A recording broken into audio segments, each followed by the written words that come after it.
can feel my body cold against the concrete, but I can't seem to get enough. My mind is fixed on what it wants. I just let you beat me, look at me deceiving.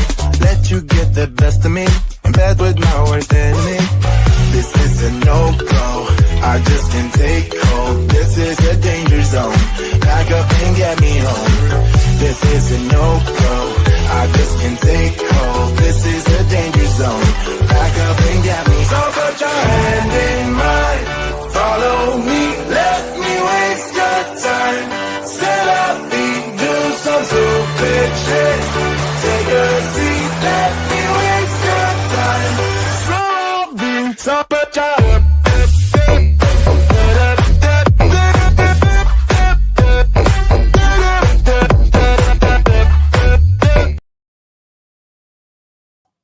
Hello, everybody, and welcome to the Lawyers Den on the Pod TV network. I'm Nick Pallavito. I'll be one of your lawyers discussing some really important cases that have just been decided by the Supreme Court of the United States. And when I say just been decided, I'm saying very recently decided about them. And the ones we're going to look at is this one, Trump versus J.G.G. Who knows what J.G.G is? Who really cares? But this is a very important case because it involves the deporting of the people in Venezuela to El Salvador, and a federal district judge ordering these people to be removed back to the United States. Well, it went all the way to the Supreme Court. We're going to see today what the Supreme Court had to say about the deportation of these individuals. Then we have another case, the Department of Education versus California. This was not deporting people, it was deporting funds, money going out the door. And could they stop it? Could Doge actually stop it? And President Trump stop the flow of the swamp out to these individuals? Well, we're going to see the answer to the Supreme Court in that case first. But right now, we'll bring our resident legal expert in from the New York City area, graduate of the University of Miami School of Law. And we do want to thank all our viewers in Facebook, LinkedIn, Twitter, Twitch, Roku TV, Amazon Fire TV, and TikTok for watching us. But now we're going to bring in Peter Bennett to discuss this great case, Trump versus J.G.G, Supreme Court of the United States opinion that just came out a couple days ago. So what are your thoughts on this case, Peter? Well, I always start with the background. And of course, Nick went to law school with me. I think he has his master in law too, as well as his JD. So this part I'll have to read because there's a lot of detail. The Supreme Court on Monday lifted a pair of orders by a federal judge in Washington that had barred the government from removing non-citizens who were designated as members of a Venezuelan gang, a very dangerous Venezuelan gang, I'd add, under an executive order. By a 5-4 vote, the justices declined to address the challengers' contention that they are not covered by the 18th century law on which Trump relied in issuing the order. Instead, the challengers' lawsuit must be brought in Texas, where they are being held rather than in Washington, D.C. It was an unsigned 4-page opinion, which means that the justices don't have to give us detail in terms of their opinions, basically, but there were several dissents. Basically, this was not a total win for either side, actually.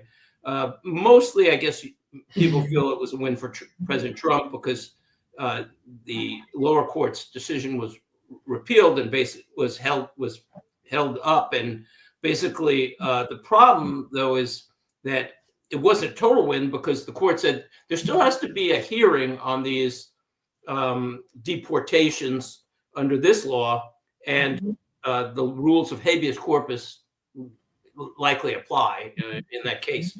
It's not necessarily full rights for the deportees or potential deportees, but it is, that was not the total win they want. But now, basically, the lower court, the Court of Appeals, is now going to review this now and see, exactly where it stands. So there's still more to come on this case. Justice Kagan, by the way, Jackson, and Sotomayor dissented in full. Nick, what are your thoughts on the case? Well, the thing is, I saw this, and this is very important for our legal scholars and our lawyers around the world. It was basically a jurisdictional issue, which courts deal with all the time. And the writs of habeas corpus has to be done in the state where they're being deported from, which is Texas, as opposed to it was filed under the Administrative Procedures Act, which can be done nationwide. So what they did is they really ripped the jurisdiction out of the federal district court and saying, look, the act of the deportation and the challenges are in a writ of habeas corpus, not under the APA, and hence you don't have jurisdiction. And so then they ripped it out and they said, hence your orders are basically moot. So they got rid of the TROs, the temporary restraining orders.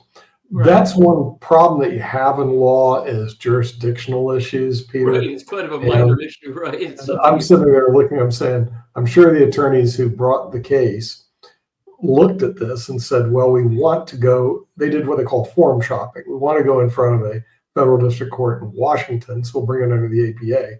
They didn't want to go under Texas, which was, according to the Supreme Court, the proper thing to do, and bring a writ of habeas corpus.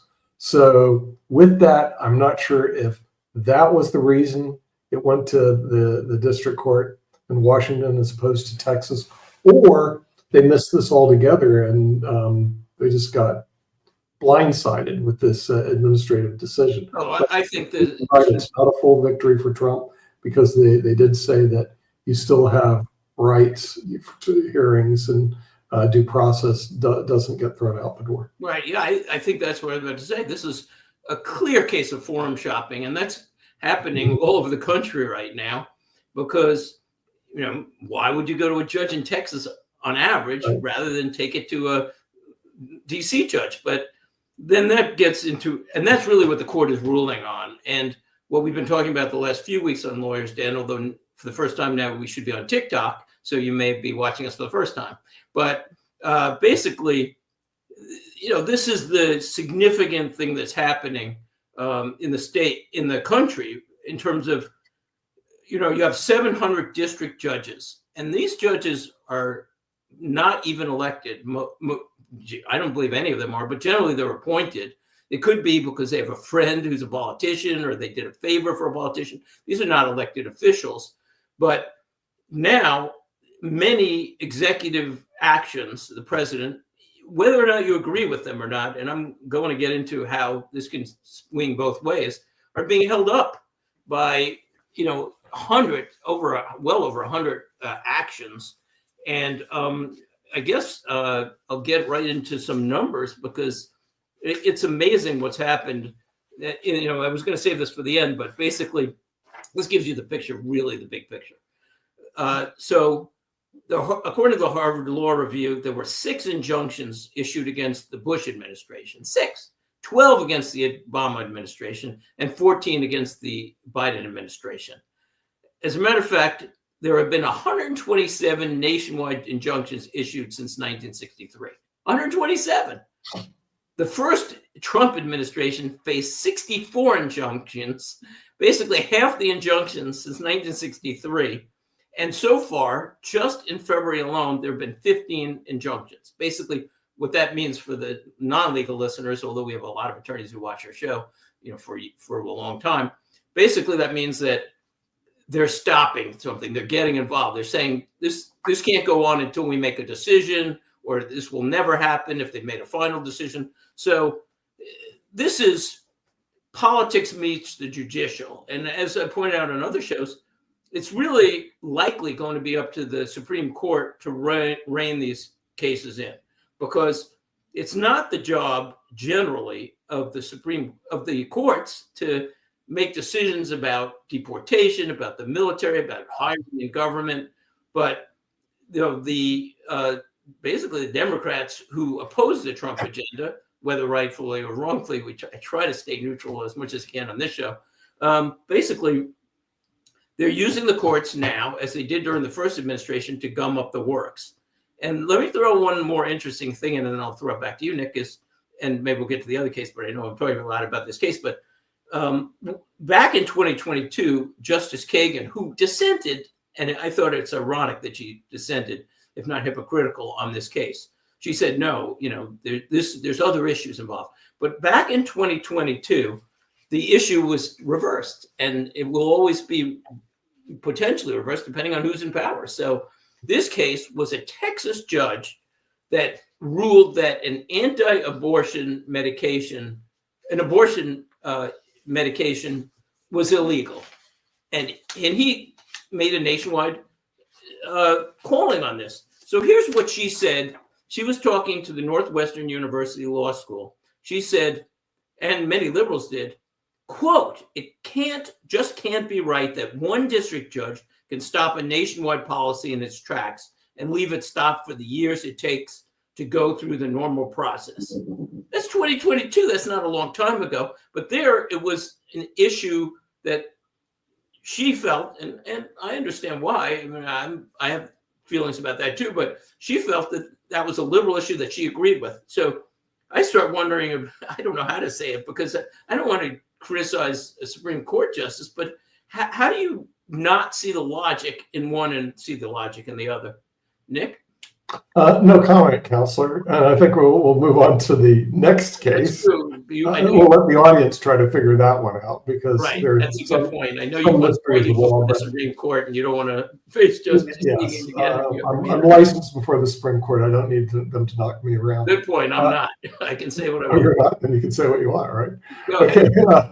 But we have another case also that's very important, another big issue that's come up, and this also hit the Supreme Court, and this is the Department of Education versus California. And this didn't involve people, it involved money. In other words, the question is, the issue is basically money being sent to these various different states.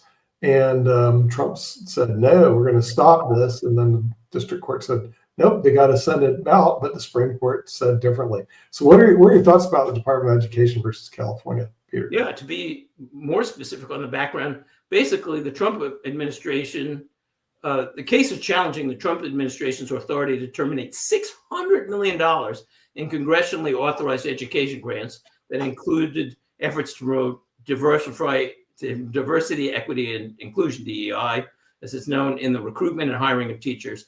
And whether or not you agree with that cause or not, and I have a lot of feelings about the Department of Education and how Florida succeeded without any help from them in turning from one of the worst states, I think they were 47th to 3rd in just a few years, using a $10,000 grant, which could be used for tuition and charter schools, tuition in charter schools, or they could use it for tuition in religious schools or for tutoring. So by taking the money that was diverted largely to the public schools, they turned the whole system around. And in Florida, the public schools turned around dramatically, and their scores went up through the roof. They're by all measures, their college entrance. So the competition from the charter schools helped the public schools get their act together. So I'm not a big fan of the Department of Education, but back to legal issues, this was, again, judicial activism, and the Supreme Court is basically not agreeing with, again, the activity of the District Court of Massachusetts, again, not a coincidence, form shopping, in terms of trying to hold up the administration's agenda. I don't think the courts are supposed to be deciding on the budget. They could, by the way, an issue we did challenge the Trump administration on before, which is Congress may have allotted it for education. So it's up to the Trump administration to administrate it. That's the job of the executive, not the judicial. But the point is that money didn't have to go to the DEI efforts. It was up to it should be up to the executive admin who's elected, to determine how congressional goals are met. Nick? Yeah, it was very interesting in this particular case. Under oral arguments, they asked the attorneys, well, if the money was to leave the federal government and go to these various different states, are we assured that they could get the money back? And the attorneys could give them no assurance whatsoever, which disturbed a lot of the courtroom personnel. Basically, it disturbed the court a lot. A lot of people in court going, okay, so the money goes out, but you can't say it goes in. Now, if we say that the money isn't going out, are they irreparably harmed? And the answer was no, because we could always send the money out.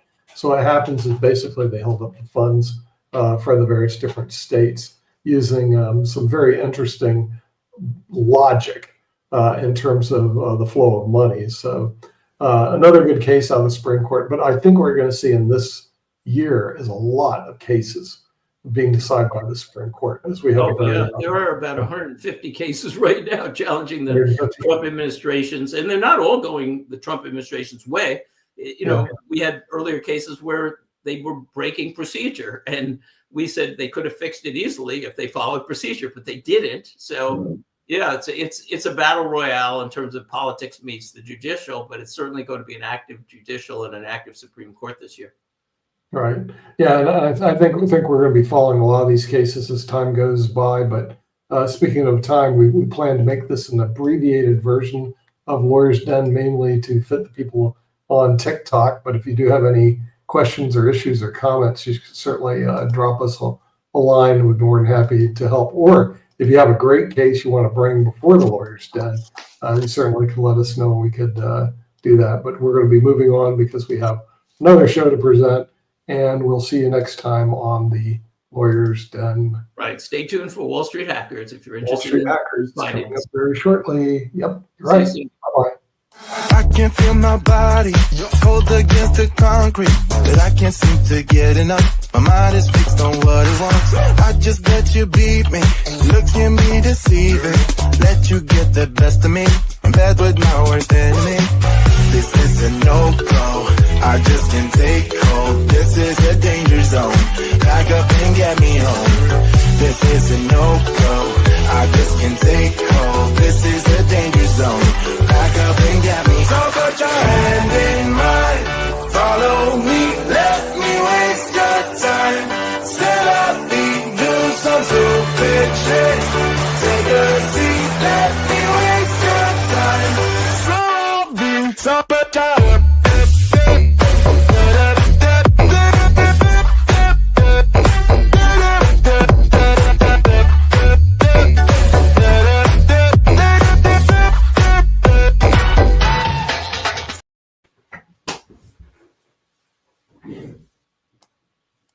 Nick, we're live. Oh, I know we're live, but just un momento, por favor, as they would say in Spain. Okay.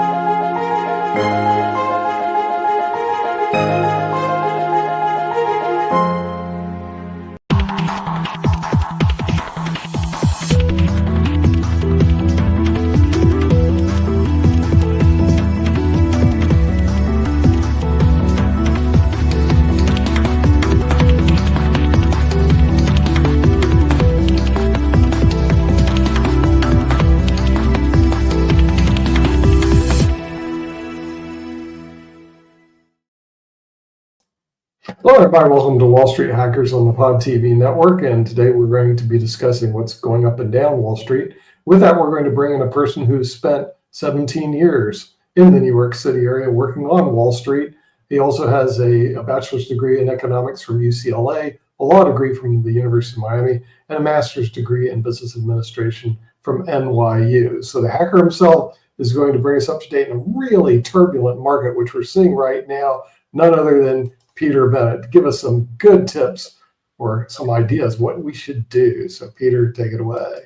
You're right. Turbulence is the word of the day for sure.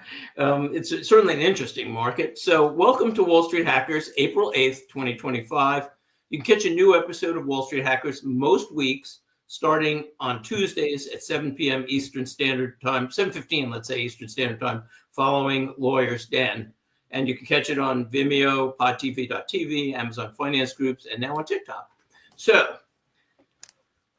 the Wall Street Hackers is back. And we had gone for about 2.5 years. And back in December, I decided there's nothing I like almost in the market. We did close our show with just a few final suggestions, but I thought the market was overvalued and it was ready for a bit of a tanking, which it has done lately for various reasons, but we'll get into that later, but it was overvalued. So I decided to discontinue the show, but now we're back. And since then, by the way, my picks, some of them are up a fair amount, those final picks.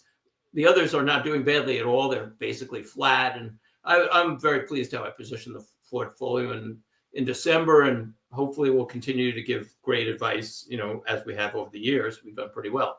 So the market report, as usual, we start with that, especially for you TikTok watchers who are new to the show. It's certainly been volatile, as Nick said. Coming in, and in order to understand what's going on, first we have to go back to finance past, because the present is past is prelude to the present, and that's where we are. So coming into 2025, forgetting about what's going on now, there were a lot of reasons to be concerned about what was going on in America and the world. First of all, debt, which my show is always talking about. Everybody's always saying, oh, we have $36 trillion in debt. Oh, no, this is terrible. We're collapsing. But they don't get it right, because the actual figure is probably about $125 trillion. Now, where do we get $125 trillion and not $36 trillion, which you hear every day? Well, David Walker, who is on Economics Monday now, talks about it. He was the Comptroller General for the United States under two different presidents. And what he does is he does what any accountant would do on a generally accepted accounting principles. It's called GAAP. He is counting money that the country has promised but has not funded. So basically, we're talking about Medicare and Social Security. These trust funds have about 8 to 10 years left, and then they're out of money. And everything will be pretty smooth, I predict, until then. But these programs have to continue. We can't leave people over 65 without medical care. We've promised them retirement income. People would be starving without it. So the problem, though, is when you look at the size of $125 trillion. How much is $125 trillion? It is more money than the entire U.S. stock market, the entire U.S. bond market, all privately held real estate, and all commercial real estate in the United States. Basically, everything in the United States doesn't quite add up to $125 trillion. And that's how much obligations basically the U.S. is on the hooks for. And even the $36 trillion, the interest alone, which obviously compounds under the rule of compounding, that's what interest does if you don't pay it off. The interest alone right now is more than the U.S. defense budget. Now, an investor might think, oh, okay, I'll just move my money overseas. Well, the rest of the world is in just as bad a shape, actually worse shape, I'd say, in general. I've looked at countries in Europe, in Asia, in South America. They all have very similarly underfunded retirement plans. And they also are offering, in those countries, free or mostly free, I would say, healthcare. And they have not put away any money aside, maybe zero or very little, for their aging populations. But yet they promised to provide these aging populations with care and retirement too. So this was problem number one.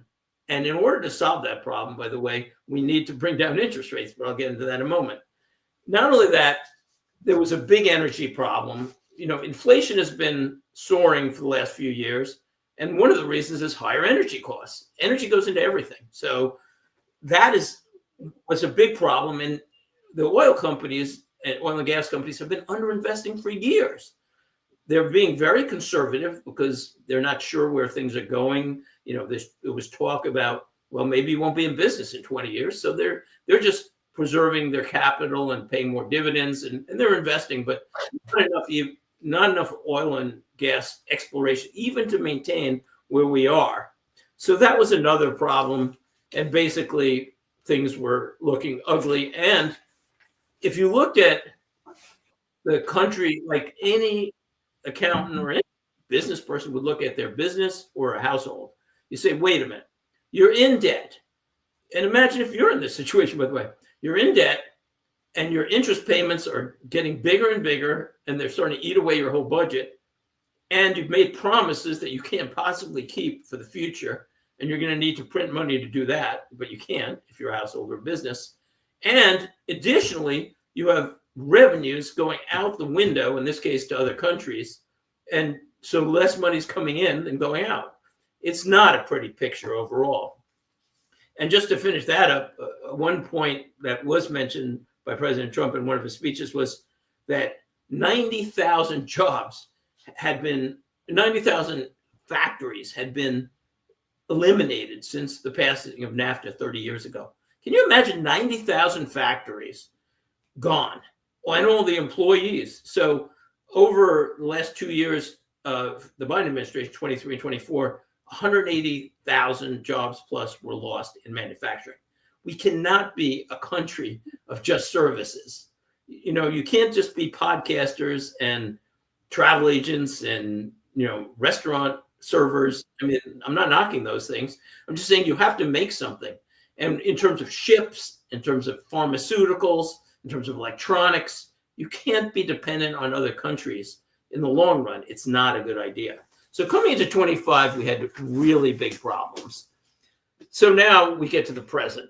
First, I'd make the point that the stock market and the economy aren't exactly the same thing.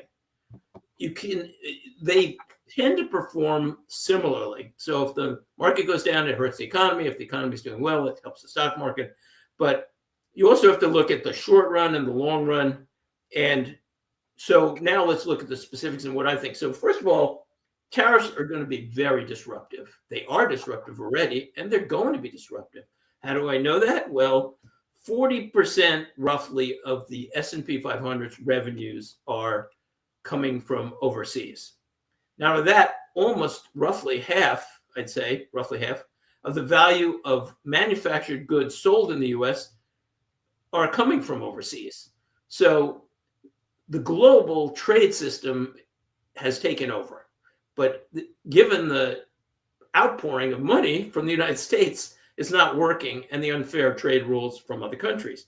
So now we get into the fact of short run versus long run. In the short run, I think this is going to be very disruptive.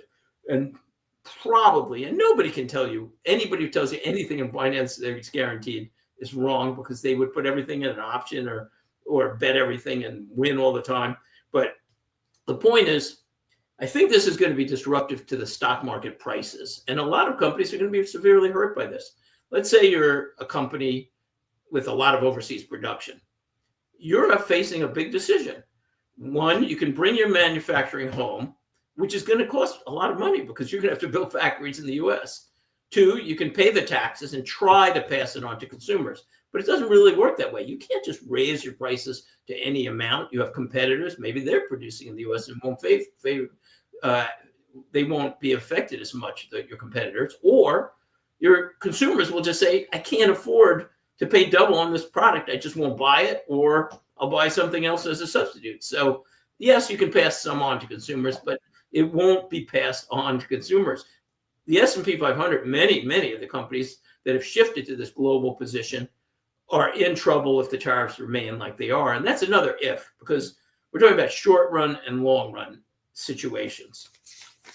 So then we look at the actual situation of short run versus long run. In the short run, I don't like the market generally, although over the next weeks, I'm going to be talking about where I am more hopeful and where the investments I've been making in my model portfolio and what I suggest to you. But here's the thing. First of all, over 70 countries now, 50 last weekend, now 70 countries plus are coming to the president saying, please, let's negotiate. They will be in big trouble if they don't negotiate, because just like the United States is dependent on them, they are dependent on the United States. And they cannot afford a tariff war even more than the United States. These countries are not as rich as the United States.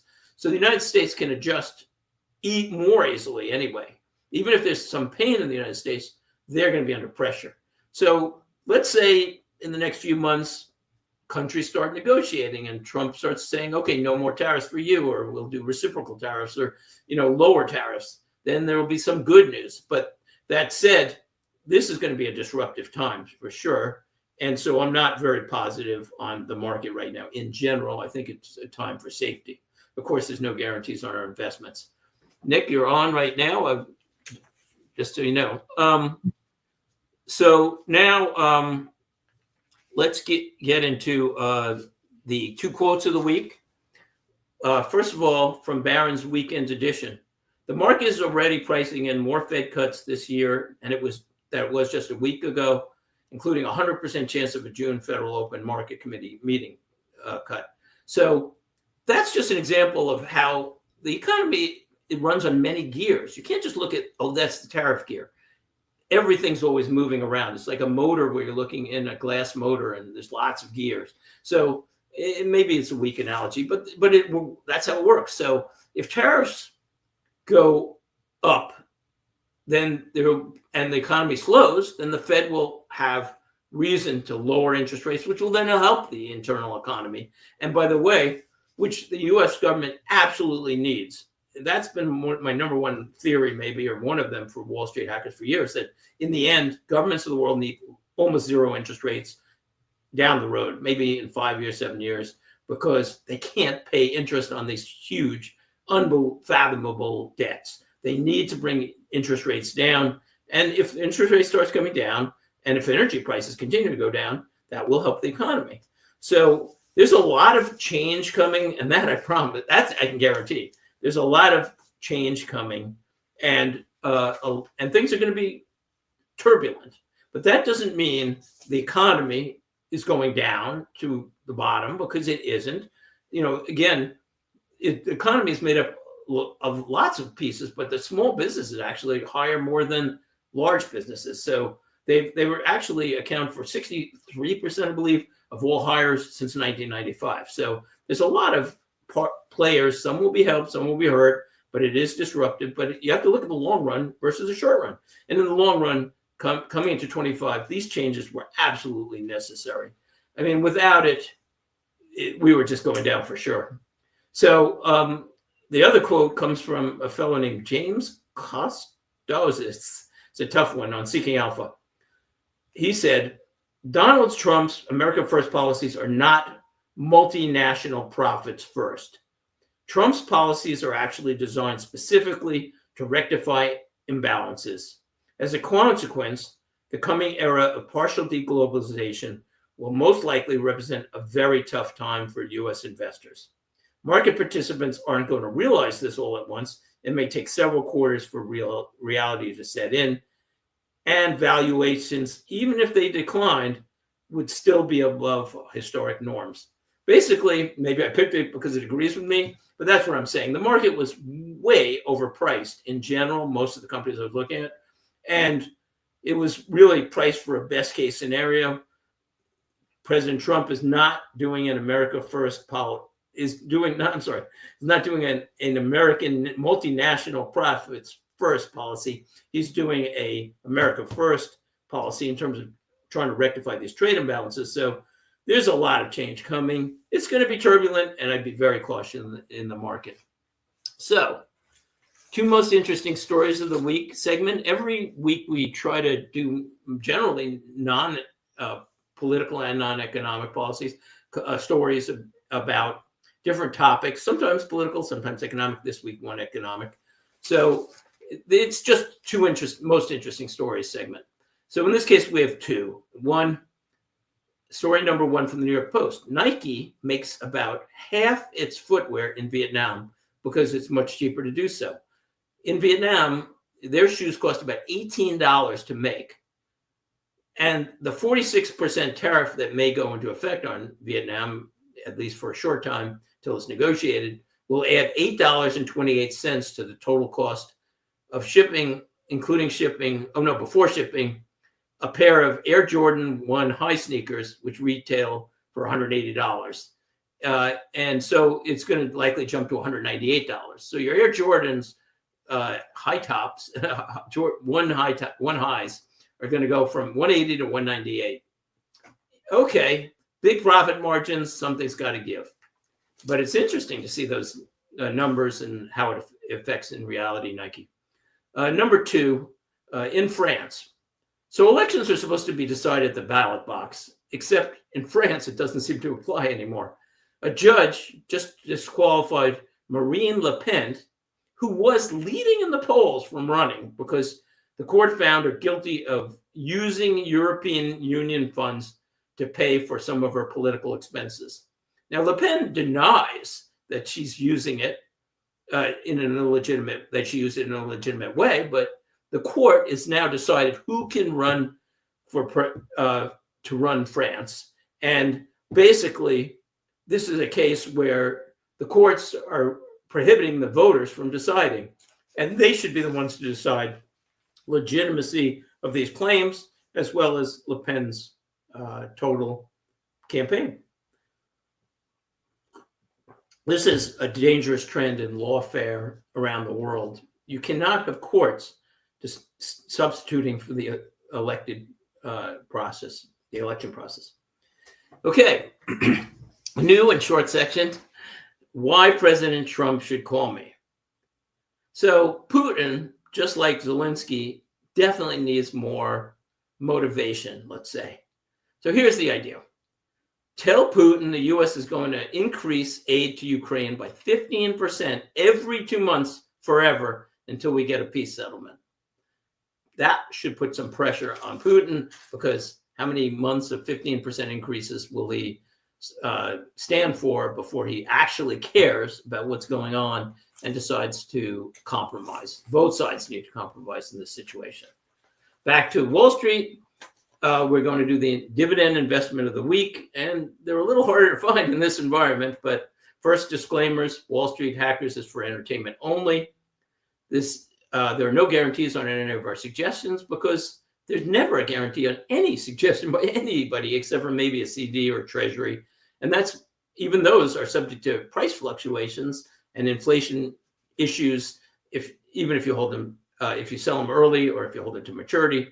These are only our opinions. Consult your financial advisor. So this week, we'll start with one that I've liked for a long time, and that's long-term, high-coupon U.S. Treasuries. And so we'll start with that, and then in future weeks, we'll get into some equity picks, and we'll talk about gold and different topics like that. So I'll tell you why Wall Street Hackers like long-term bonds a lot. First of all, bonds can serve as a ballast and a diversifier for equity. Second, they're as close to guaranteed as you can get. There are some uncertainties in terms of inflation and selling early, but if you hold them to maturity, they're pretty solid in terms of what you're going to get. What I like about them particularly is right now, this morning, you could get about 4.7% on a high coupon 28-year treasury.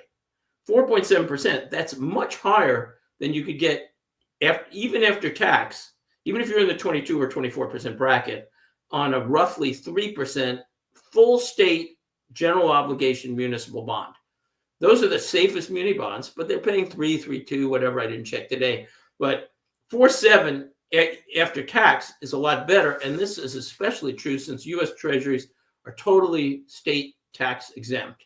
So states cannot tax the muni bonds. So you're getting 4.7 minus whatever your federal tax bracket is, for many people, 22 or 24%. It seems good to me. And the other thing about the muni bonds is that muni bonds very often have call features. So basically they'll say, you can have it for 5 years, or it'll be a 15-year maturity, but we might call you in 5 years or 7 years. So basically the state has this option to change your maturity. So you could lose either way. If rates go down or up, they can make the decision then, and you're kind of locked in. With treasuries, you can decide, okay, I want this year, this amount, and that's when it matures. And that seems a lot more solid, especially if you have strong feelings about interest rates, than picking a muni and letting the state decide. So I like long-term treasuries, but especially with high coupons. One, I like it because if rates go down, then I'll have the locked-in income and also appreciation if I want to sell. But also I go with high coupons, the highest coupons I can get, basically, because if the rates go up, I want to have cash flow, and then I can reinvest in at higher rates. And that's especially true in an IRA or a Roth, where I especially, again, like them, although I have no problem with them outside of those too for guaranteed income. But basically, especially in a Roth or a IRA, then you're getting, let's say, 4.7 with a high coupon or anywhere in there. And that will be a lot of cash flow that you can roll over if rates go higher. So the mix of equity and bonds in your portfolio is totally dependent on your goals, possibly your age, and certainly your taste for speculation. Traditional formulas include a 60 equity, 40 bond split, which many analysts have said does show that it doesn't perform that much worse than a pure equity position, even in a good market. The 60-40 blend gives you diversity and pretty good performance, even close to equity. But also, it's, again, diversification in case the market doesn't do well. And the other thing is, another formula, which is maybe arguably more conservative, is 100 minus your age, more conservative, in particular if you're older. But that's another formula people use for safety. So right now, I really like high coupon treasuries as part of a diversified portfolio. Next week, as I said, and then weeks coming after, I'll discuss my attitude on gold, Bitcoin, and I'll discuss some of my favorite, especially my very favorite MLP, Master Limited Partnership, as a potential investment. So we get into the panel discussion of the week, and we bring Nick on. Hey, Nick. I'm here. Okay, easy one this week. No background needed, given everything. So the question is, tariffs, good, bad, or somewhere in between? What do you think, Nick? I think there's somewhere in between. The thing is, it's just like anything, there's good and bad about it. Here's the good part I like about it. It raises revenue for the U.S. government. In other words, the government, like I said, is $37 trillion in debt, and they desperately need money. And this is one way they can raise money, is putting on tariffs. Then there's the bad. In other words, what we're seeing right now, it crashes the market. So it's somewhere in between, and we'll just have to see how this all plays out. It's not over till it's over, as Yogi Bear said, and the tariff situation, it ain't over yet. So we'll see. Oh, not even close. Yeah. Well, what you said is really true. It's short term versus long term. And in the short term, I expect disruption. There will be disruption. I explained some of the reasons why. I mean, this is a change. For 30 years, we've been developing this global economy that's hurt the U.S. in many ways, but helped some ways by bringing down prices in the short run. But again, shipping our manufacturing overseas, also causing a lot of pollution because China and India get all the factories and then they don't seem to care about pollution. So it's like an arbitrage on pollution. It's not good for the environment either. So there's a lot of issues here, but in the long run, I think things will settle. It may take 6 months. It may take a year. It may already be, in the market, who knows what the market will be doing, but in 3 months, it may be moving much higher, because once these countries start negotiating with Trump and they get a reasonable deal and Trump improves our situation and people see, oh, it's not the end of the world, China will be a big challenge. But then China's been really just a big culprit in terms of challenging the U.S. in many ways. So hopefully everything will work out in the next 3 to 6 months. It probably will. China needs a deal. The U.S. needs a deal. And this is just the starting point in a negotiation, most likely. That said, I would be cautious about the market right now. And that's my call for the day. And so we'll see you starting next Tuesday at about 7:15, depending on how long the Lawyers Den goes, Eastern Standard Time. And most weeks we'll be on. You can catch us for investment advice, the interesting stories of the week. Thanks for watching, Wall Street Hackers. And we'll see you soon. And as Kim always says, get healthy and get wealthy. That's a good idea. It is.